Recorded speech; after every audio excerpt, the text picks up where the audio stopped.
Islamic video کے لیے ہمارا چینل سبسکرائب کریں اور رحمان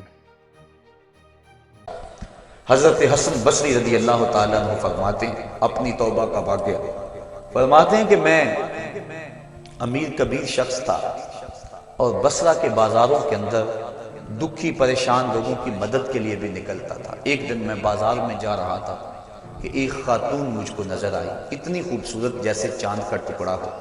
میں نے مسلسل اس کی طرف دیکھنا شروع کر دیا۔ اس نے کہا اما تستحی، تجھے حیا نہیں آتی؟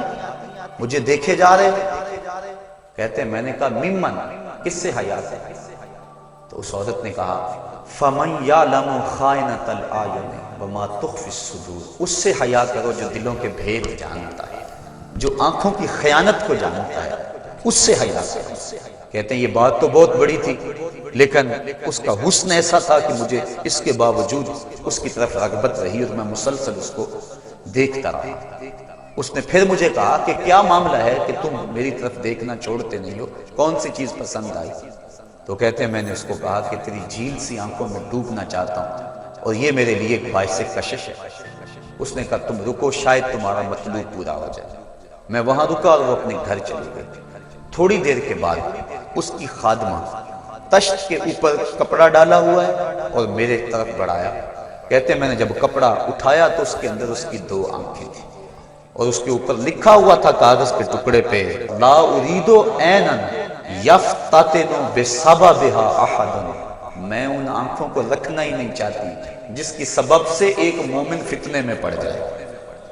کہتے ہیں کہ میں نے اپنی داڑھی کو پکڑا اور زاروں کے تار رونے لگا۔ میں نے کہا اے حسن بصری تو اس عورت سے بھی گیا گزرا ہے، اتنا خوف اس کے سینے کے اندر؟ کہتے ہیں میں داڑھی کو پکڑ کے زاروں کے تار رویا اور گھر چلا گیا۔ ساری رات میں نے توبہ میں گزارا۔ جب صبح کا سفیدہ طلوع ہوا میرے دل میں خیال آیا جس نے اپنی آنکھیں وار دی اس سے بھی تو معذرت کر رہا ہوں، اللہ سے تو معافی مانگی۔ کہتے ہیں کہ میں صبح اٹھا اور جب اس عورت کے گھر کے دروازے کے قریب پہنچا تو اس کا جنازہ نکل رہا تھا۔ میں پھر بڑا پریشان ہوا، واپس آیا، سارا دن مشکل میں گزارا۔ رات جب میں سویا تو وہ عورت مجھے خواب میں ملی۔ میں نے کہا کہ مجھے کوئی وصیت کرو، تو اس نے کہا اذا خلوتا فاذکر اللہ، میں تجھے وصیت یہ کرتی ہوں جب تم تنہائی میں ہوا کرو تو اللہ کو یاد کیا کرو۔ وَإِذَا أَصْبَحْتَ وَأَمْسَيْتَ فَاسْتَغْفِرِ اللَّهَ وَتُبْ إِلَيْهِ، اور جب تم صبح کرو یا شام کرو تم استغفار پڑھا کرو اور اللہ سے توبہ کیا کرو۔ حضرت حسن بصری فرماتے ہیں کہ اس عورت کا یہ عمل مجھے توبہ کے راستے پر ڈال لیا، پھر وہ حسن بصری زمانے کے امام اور مقتدا بنے۔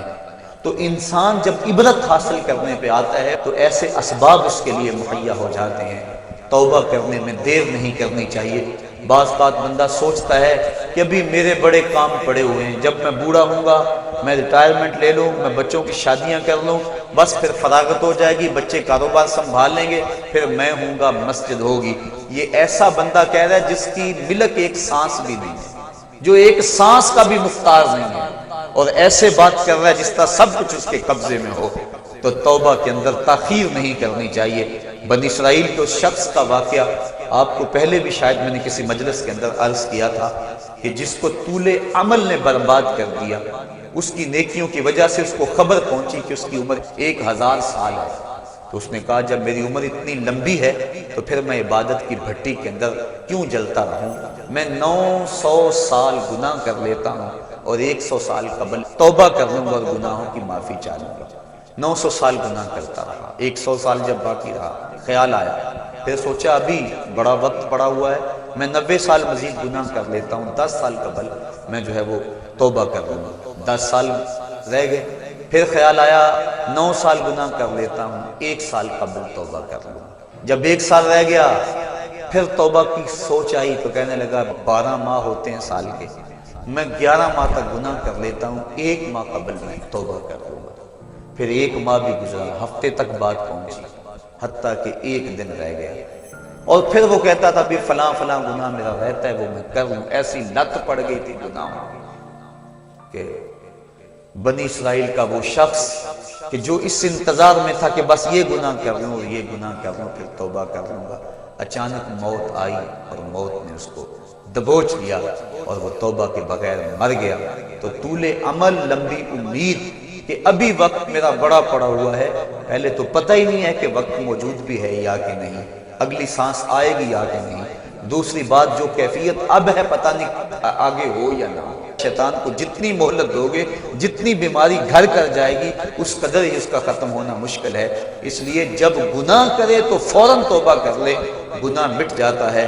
اور اگر انسان کہتا ہے کہ نہیں یہ کر لوں پھر توبہ کروں گا، تو توبہ کو مؤخر کرنا انسان کو گناہ پر دلیر بنا دیتا ہے۔ اور ایک حدیث میں آتا ہے جب انسان گناہ کرتا ہے تو اس کے دل پر ایک سیاہ نقطہ پڑتا ہے، اگر وہ توبہ کر لے تو وہ مٹ جاتا ہے، دل شفاف ہو جاتا ہے۔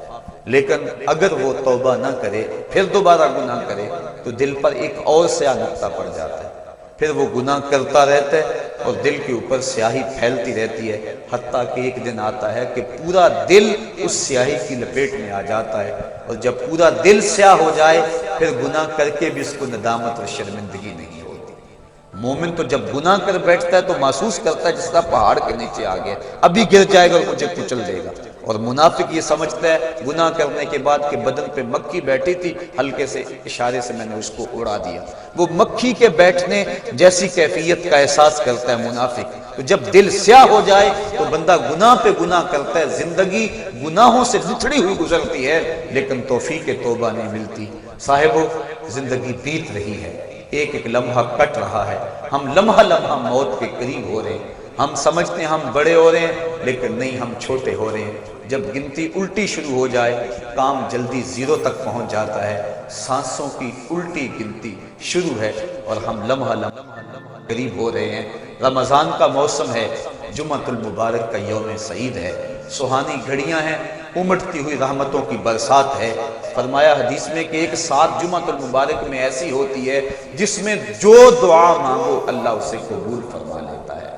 اور حضرت عبداللہ ابن مسعود رضی اللہ تعالیٰ عنہ فرماتے ہیں کہ جس نے وضو کیا اور اچھا وضو کیا اور اس کے بعد 2 رکعت نوافل ادا کیے اور اس کے بعد دعا استغفر اللہ العظیم الذی لا الہ الا هو الحی القیوم واتوب الیہ، کہتے جس نے اس دعا کو پھر پڑھ لیا، اگر اس کے گناہ ہیں وہ سمندر کی جھاگ کے برابر بھی ہو، اللہ سارے معاف کر۔ مالک تو گناہوں کو معاف کرنے والا ہے، ہم ہی جہنم میں چھلانگے لگا رہے ہیں، لیکن وہ تو کہتا ہے آجو میری رحمت کے دروازے کھلے ہوئے ہیں، اسیاں سے کبھی ہم نے کنارہ نہ کیا، تو نے بھی مگر دل آزردہ ہمارا نہ کیا، ہم نے تو جہنم کی بہت تدبیر کی، تیری رحمت نے لے کر گوارا نہ کیا۔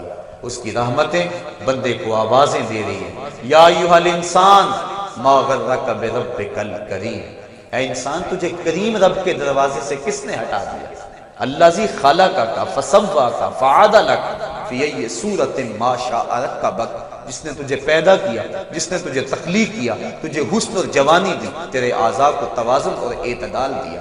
ذرا دیکھ تو صحیح، ماضی کو جھانک کر کے تو دیکھ، تیرے ہاتھ تھے پکڑنے کا سلیقہ نہیں تھا، تیری ٹانگیں تھی چلنے کا طریقہ نہیں تھا، تیری زبان تھی بولنے کا اسلوب تجھے نہیں آتا تھا، تو دودھ بھی مانگنا ہوتا تو روتا تھا، ہم نے تیری ماں کے سینے میں تیرے لیے پیار ڈال دیا۔ اگر ماں کے سینے میں پیار نہ ڈالتے بتا تو بچہ تیری گندگی سے لتھڑ جاتا تھا، ماں صاف کرتی تھی، اگر ماں کے سینے میں یہ پیار نہ ہوتا تجھے کیڑے پڑ جاتے۔ آج تیری چھاتی میں زور ہے، آج ہاتھیوں کو تو بٹھا لیتا ہے، آج شیروں کو تو نچا لیتا ہے، زمانہ تیرا باج گزار ہے، آج تو منسٹر ہے، آج تو مولوی ہے، آج تو مفتی ہے، آج تیرے نام کی دہائی ہے، آج تو عہدہ قضا پہ فائز المرام ہے، آج تو عہدہ صدارت پہ فائز المرام ہے، آج تو ناظم ہے، آج دولت کی ریل پیل تیرے گھر میں ہے، آج تیری فوجیں تیرے پشت پہ ہیں، آج کوئی تجھے پوچھنے والا نہیں، لیکن ذرا پلٹ کے دیکھ کہ ماضی میں تو تھا کیا۔ اچھا پیچھے نہیں پلٹ کے دیکھنا تو ذرا آگے پلٹ کے دیکھ، پھر دوبارہ ہو وہی حالت، ڈنڈے کو پکڑ پکڑ کے چلے گا، پھر ڈنڈا بھی جواب دے گا، چارپائی سے لگ گیا، فالج ہو گیا، گھر والوں نے 4 دن تو بڑی خدمت کی، آخر انہوں نے بھی کام پہ جانا، پھر بیویوں کے سپرد کر کے چلے گئے، کتنی دیر خدمت ہوگی، اب سارے تنگ آ گئے، آہستہ آہستہ منہ سے یہ دعائیں نکلنے لگی، اللہ بابے کو پردہ دے دے تو ٹھیک ہے، بتا ہم تجھے پردہ نہ دیتے تو کیا کرتا؟ ہم نے زندگی دی، یہ بھی ہمارا احسان، اب تو اس حالت میں ہے کہ تیرا دھڑ مارا گیا، چارپائی پہ لگ گیا، بولو براز اوپر، مصیبت بن گئی، گھر والے بھی تنگ، تجھے اندر سے نکال کر برآمدے میں رکھ دیا کہ بابا کھانستا ہے، بچے ڈسٹرب ہوتے ہیں، جراثیم پھیلتے ہیں، اب تجھے باہر رکھ دیا گیا، تو اپنے آپ سے تنگ آ گیا۔ ڈاکٹر کو کہتا ہے لگا زہر کا ٹیکہ، ڈاکٹر زہر کا ٹیکہ بھی لگائے، بتا تجھے موت نہ آئے تو کیا کرے؟